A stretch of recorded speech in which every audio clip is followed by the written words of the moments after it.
3 مايو مستشفى البان جديد، الكهرباء قاطعة، ما عندنا جهاز في الجنريتر، شغالين بنور الموبايلات في عملية قيصرية. ده هو عنبر الولادة.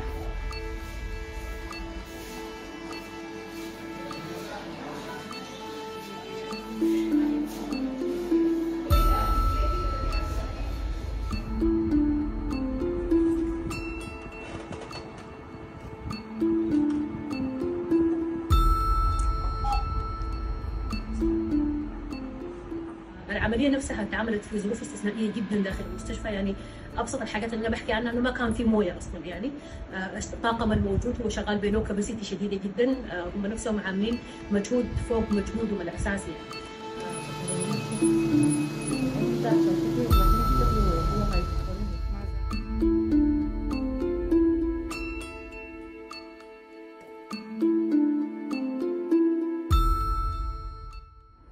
يعني مرات كثير ينقطع التيار الكهربائي اثناء العمليات القيصريه، مما يسبب القلق لدينا يعني.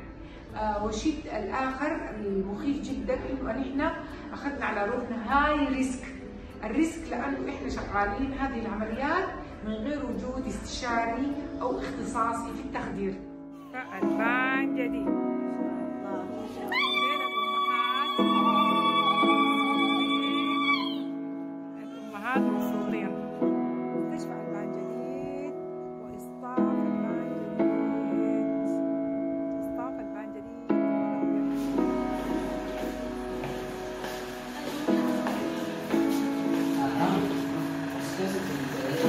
غرفة العمليات.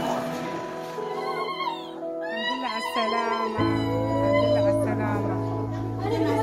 نحن نحيي وهم يقتلوننا، نحن نحيي روحين، نحن بنحيي أم وطفل.